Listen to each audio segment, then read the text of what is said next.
Hi, my name's Steve and welcome to the Seaside Allotment channel, and it's time for the sowing and growing video for... and there's a plane going past. Hi, my name's Steve and welcome to the Seaside Allotment channel, and it's time for the sowing and growing video for November. So this is a regular video series, do it every month, and basically I show you around the plot and all of the seedlings that I'm currently growing, and I'll get you on the computer and I'll show you the plan for November, and I'll just talk a little bit about a quick update about the plot and how everything's going, and if you want to see all the mature plants and everything, things that we're harvesting, then take a look at the harvest video or their tour video, and those are linked in the description. So it's the end of October. We've had a gorgeous October. And that kind of makes up really for a pretty awful August and September, but it does mean that everything is growing pretty well. Almost every single bed is full and being harvested right now, which means we have an absolute abundance of pretty much everything for winter. Obviously at this time of year, one of the things you have to bear in mind is you have to have way too much in October and November in order to have enough in December and January. So you have to remember to massively overplant if you want to be self-sufficient. Not many people are self-sufficient obviously, and it's just a game for us, but we really like it. And one of the things we like about the decision to be self-sufficient is it just provides a lot more motivation to kind of be creative and to push the boundaries, and basically to just have a little bit more fun with your growing. It's very easy when you can just pop down the supermarket to just sort of decide, well, I won't bother. But we really like that little nudge to put in that little bit more effort at this time of year when the weather's a little bit dreary and it's all too easy to stay inside, but it gets us out every day just to pop down the plot, see what's going on. So yeah, it's all, as I say, it's all going pretty well. I've got masses of spares. Last year we had a dodgy batch of compost, and as a result of that, pretty much the whole of the August sowing of seedlings failed, and had to re-sow everything in September, and so everything was really late. And so this year I kind of double sowed. I did 2 batches in August instead of 1, and everything thrived.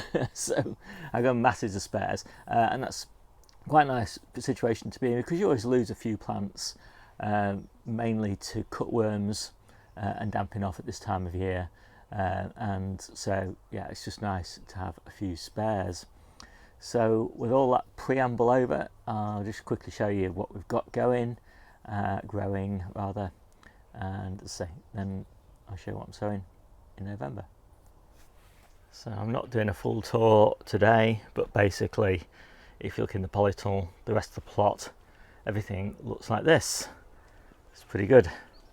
In fact, it's my best year in autumn so far, which is always nice to sort of be improving a little bit, and it's also my easiest autumn, so it's pretty good. Lots of spares, mainly salad crops, and then there's just some onions here which are not spares, they're actually needed. Spring onions, those, plenty of those. Just potting on quite a few little brassica plants that I've got kicking around. I've got no space in the ground for those at the moment, so they're just in containers. I'll get a little harvest on those. Quite a few little carrots coming on in containers. I've got another one of those containers. Plenty of carrots in the ground. Lots more containers sowed in here, and I just put a cover over my carrots when I sow them, just to keep the ground moist. And it's interesting when you take that off and you find slugs, because we do not want slugs in our carrots, else we won't have any carrots. So yeah, it's a good idea to cover them. until the carrots are up. So what else have we got? More brassicas. Don't need these, so these are spares. Waiting for some friends to come onto the site to take those off my hands. And then I've got my next succession. I've got some Kales, which are just an experiment, and they really do need potting on. Because as somebody helpfully pointed out to me, they're a bit short of nutrients. I will just give them a little bit of a feed actually. So I've got some Hungry Gap kale here. I've got some Duncan spring cabbages there. I've got some dazzling blue kale here. I've got some calabrese there. Those calabrese will be for late winter. And I've got some Romanesco cauliflowers, so they will also be for late winter. And then down here I've got some, can't even read this label, all year round cauliflowers. Again, well, they'll be for early spring. More dazzling blue kale, bit of salad rocket just in case I get some gaps opening up, and some marathon calabrese there. And again, just a few spare kales waiting for space to open up. And I've got these little clumps of sprouts. I really like to do my sprouts in clumps for very early spring, because we really like sprout leaves, and when you do them in clumps they just produce this amazing profusion of leaves. They don't produce any sprouts, or not very many sprouts anyway.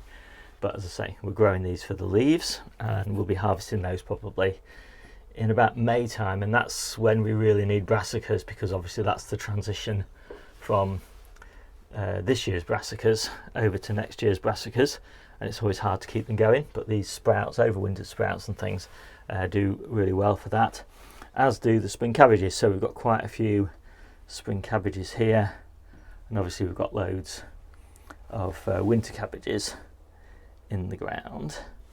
And as you saw a bit earlier on, got lots of other successions of spring cabbages coming on. So back at home, I've just got a motley selection of seedlings.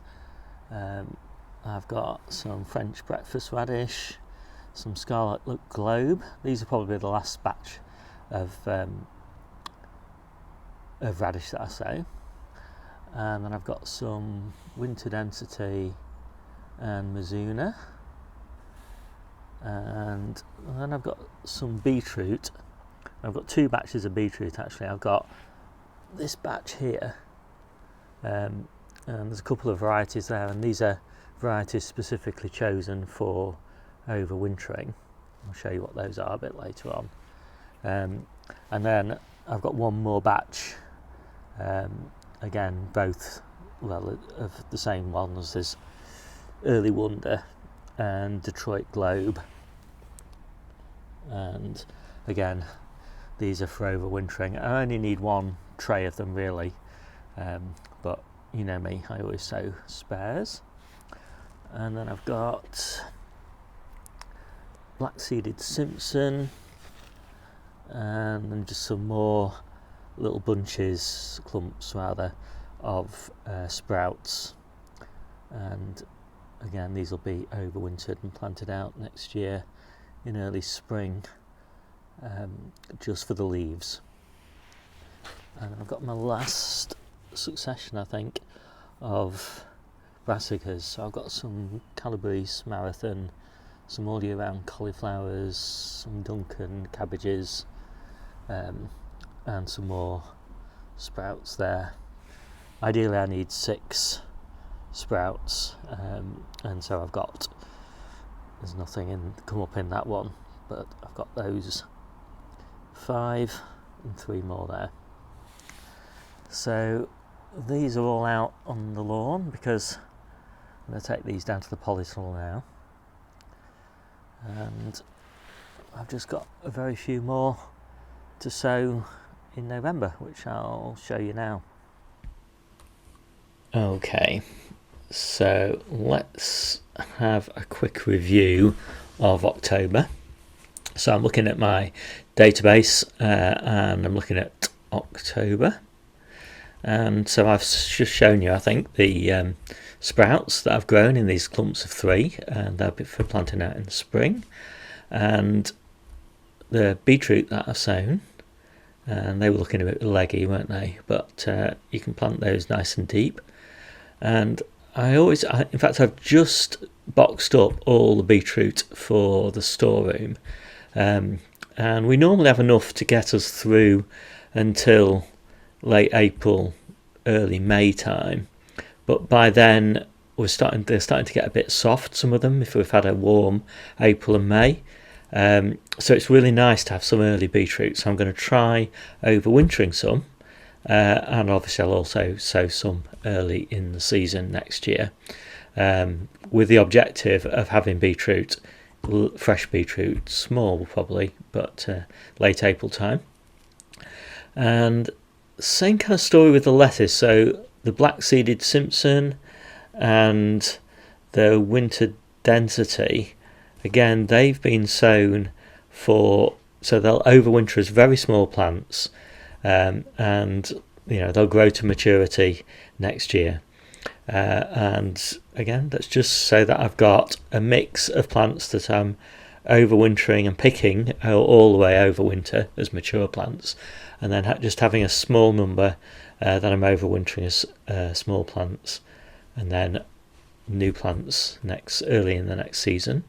I like to kind of have this mix of different plants from a contingency point of view, because obviously we could have a really bad winter, really bad frosts, and things might not survive, in which case I'll start things early in the season.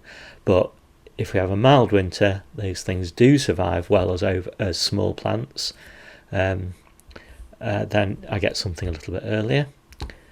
Mizuna, I'm not mad keen on Mizuna, but it is a nice hardy green that we include in a lot of our salad mixes, and particularly in January and February time, when we might not have quite as much lettuce, Mizuna just fills a little bit of a gap. I like to overwinter my cabbages, so I got nice early cabbages in spring, and so I've been doing a succession of those. So I've got some really quite big plants that I sowed in September time, new ones for October, etc.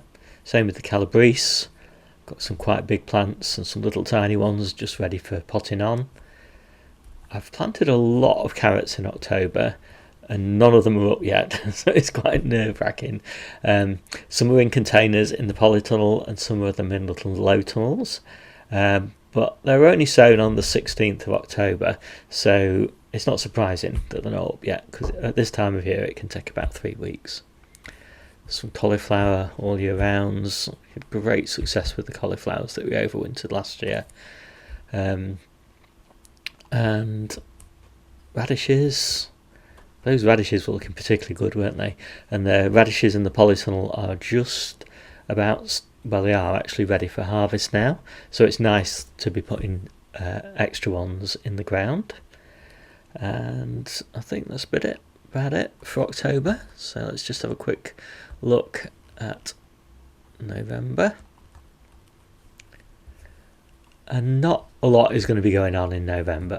I'm not actually going to be sowing any more sprouts. I think I've got enough now. I'm pretty happy with those, so I'll just delete that one. Ideally, I would have sown my garlic, or planted my garlic rather, a couple of weeks ago, but I haven't. And so the elephant garlic and the hard necks and the soft necks, they'll all be planted hopefully tomorrow actually. And then I'll plant any small cloves, I'll just plant close together as green garlic. Tend to just do that around the edges of the beds so they're out of the way of everything else. And then I've got some shallots that I'll be planting in November, Griselle and Germore. And so I'm very pleased with the shallots this year, so I've got a decent number that I'll get in the ground. And then a lot of broad beans. We really like overwintering the broad beans because we get them out of the ground in June time, and that means we've got loads of time for a second sowing. Not of broad beans, obviously, but of often beetroot and carrots and those sorts of things. And I don't know whether I'm going to do this extra batch of radish. I might do it. I haven't decided yet. But it would be nice to have radish, because I guess if I'm sowing them on the 4th, then I'll definitely be might even have some for Christmas. So it might be worth having a go. It's very dependent on having the right place for them, but they're in there just to remind me to, if I can find a place to put them, then I'll start them indoors in trays and then pot them into the ground. It will be December time probably before I'm actually planting those out. And then I've got quite a few spring onions still to plant, and I'll probably plant those again in trays. I'll start those indoors, and then I'll leave them in trays in the polytunnel because I don't think I've got enough space in the ground for them, but I have got space on benches in the polytunnel. And I do remember, I think it was Mike Hurdis who planted some in trays, and they looked really good come sort of April, May time, probably April time, I think. So probably worth doing. But I won't just plant them into compost. I'm going to definitely mix in quite a bit of seaweed meal and things like that, because I want to make sure that they're getting a lot of nutrition.